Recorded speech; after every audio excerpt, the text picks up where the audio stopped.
शुरुआत करते हैं और सबसे पहले मौसम का हाल आपको बताते हैं। मध्य प्रदेश में बर्फीली हवाओं की दस्तक से अब तापमान में तेजी से गिरावट दर्ज की जा रही है। उत्तरी पहाड़ों पर हुई बर्फबारी का असर मध्य प्रदेश में भी दिखाई दे रहा है, जिसके चलते राजधानी समेत सभी संभागों में पारा लुढ़क चुका है। टेम्परेचर में गिरावट दर्ज की गई है। भोपाल में सुबह से ही धुंध छा रही है। इधर धुंध की वजह से विजिबिलिटी 1000 मीटर से भी कम हो गई। इस वक्त मध्य प्रदेश में सबसे कम तापमान पचमढ़ी में दर्ज किया जा रहा है। सबसे ठंडा पचमढ़ी हिल स्टेशन पचमढ़ी में तापमान 9.6 डिग्री रिकॉर्ड किया गया। तो मौसम विभाग ने जो संभावनाएं जताई थी 15 नवंबर के बाद ठंड बढ़ने की, इसमें तेजी दिखाई दे रही है और अब तेज ठंड का दौर मध्य प्रदेश में शुरू हो चुका है। तापमान में गिरावट दर्ज की जा रही है। सबसे कम तापमान इस वक्त 9.6 डिग्री सेल्सियस पचमढ़ी का रिकॉर्ड किया गया, लेकिन मध्य प्रदेश के लगभग हर शहर में, भोपाल, इंदौर, उज्जैन, हर शहर में तापमान गिर रहा है। सुबह के समय तेज ठंड का सामना लोगों को करना पड़ रहा है। गर्म कपड़ों का सहारा लोग अब लेने लगे हैं और सुबह से ही कोहरे की आगोश में पूरी राजधानी लिपटी रहती है। दोपहर होते होते कोहरा छटता है, तापमान में तेजी देखी जाती है और जैसे ही शाम होती है तो उसके बाद फिर से तापमान लुढ़कना शुरू हो जाता है।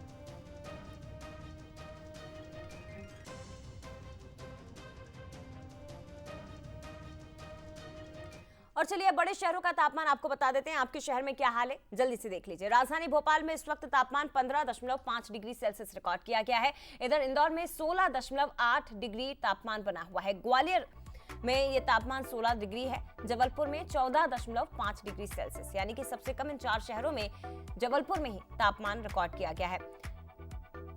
और तो ये राजधानी के 4 बड़े शहरों का हाल है। भोपाल में 15.5 डिग्री सेल्सियस, इंदौर में 16.8 डिग्री सेल्सियस, ग्वालियर में 16 डिग्री तापमान रिकॉर्ड किया गया। जबलपुर में 14.5 डिग्री सेल्सियस तापमान बना हुआ है।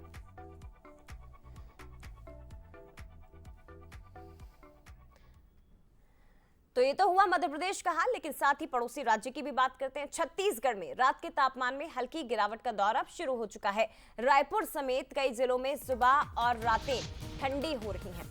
प्रदेश में बुधवार को अंबिकापुर सबसे ठंडा रहा, जहां न्यूनतम तापमान 13 डिग्री रिकॉर्ड किया गया है। इधर रायपुर में रात का तापमान 19.3 डिग्री सेल्सियस बना हुआ है। बिलासपुर में 18.2 डिग्री सेल्सियस तापमान दर्ज हुआ। न्यूनतम तापमान अभी भी सामान्य से 1 से 2 डिग्री ज्यादा है, लेकिन अब छत्तीसगढ़ में भी ठंड दस्तक दे चुकी है और बता दें आपको कि तेज ठंड अब पड़ेगी।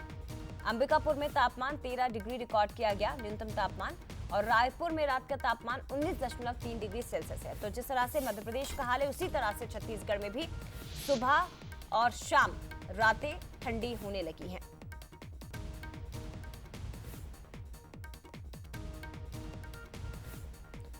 चलिए और ज्यादा बातचीत हम करेंगे, सीधे रुक करते हैं। हमारे साथ भोपाल से रंजना दुबे इस वक्त लाइव जुड़ गई हैं, साथ ही रायपुर से अनंत हमारे साथ जुड़ गए हैं। सबसे पहले रंजना, आपके पास ही आना चाहूंगी, क्या कुछ कहना है मौसम विभाग का, क्योंकि 15 नवंबर के बाद से तेज ठंड का एक और दौर शुरू होगा। ये मौसम विभाग की ओर से संभावनाएं जताई गई थी और वैसा कुछ होता अब दिखाई भी दे रहा है।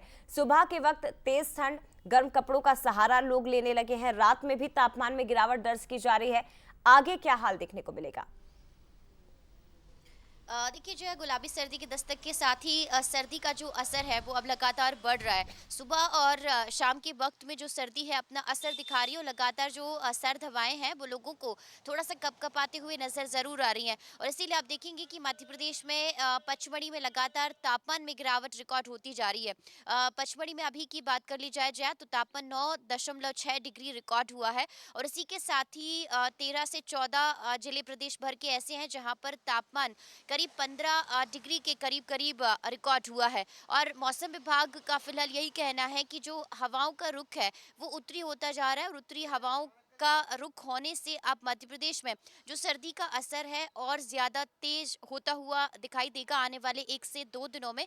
और 15 नवंबर के बाद एक बार फिर से मध्य प्रदेश में तेज सर्दी का जो असर है वो शुरू हो जाएगा। और दिन के वक्त भी अभी जिस तरीके से अगर कहा जाए तो 11 बजे तक जया जो हल्की हल्की सर्द हवाएं हैं वो थोड़ा सा लोगों को राहत देती हुई नजर आ रही हैं, क्योंकि इससे पहले दोपहर के वक्त में थोड़ी सी गर्मी चुभती हुई थी, लेकिन अब 15 नवंबर के बाद दोपहर के वक्त और सुबह और शाम के वक्त में जो सर्दी है वो अपना तेज असर दिखाती हुई नजर आएगी और लोगों को जिस तरीके से तेज सर्दी का इंतजार था वो अब इंतजार खत्म होते हुए भी नजर आएगा। जया।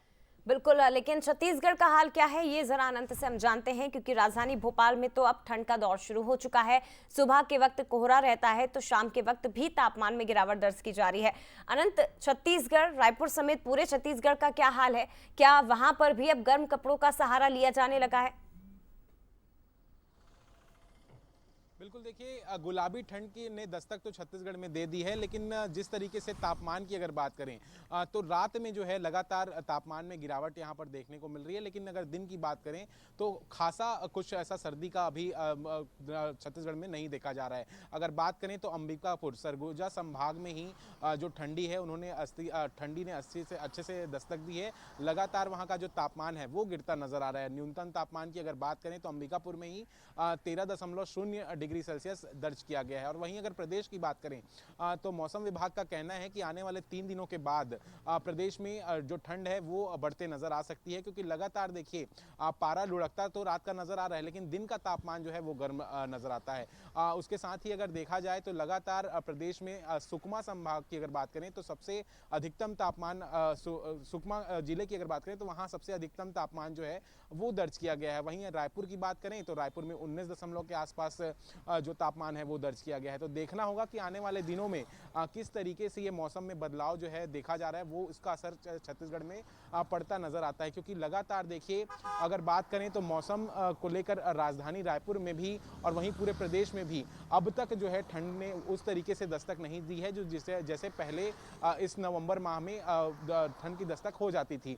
तो देखना होगा कि ये जो शुष्क जो नमी आती नजर आ रही है, हवाओं से जो नमी नजर आ रही है उसका क्या असर होगा, उत्तरी हवाओं का क्या असर छत्तीसगढ़ में होता नजर आएगा, ये देखने वाली बात होगी। जी, निश्चित तौर पर फिलहाल बहुत धन्यवाद आपका अनंत, और इसके साथ ही रंजना आपका भी बहुत शुक्रिया तमाम जानकारी साझा करने के लिए।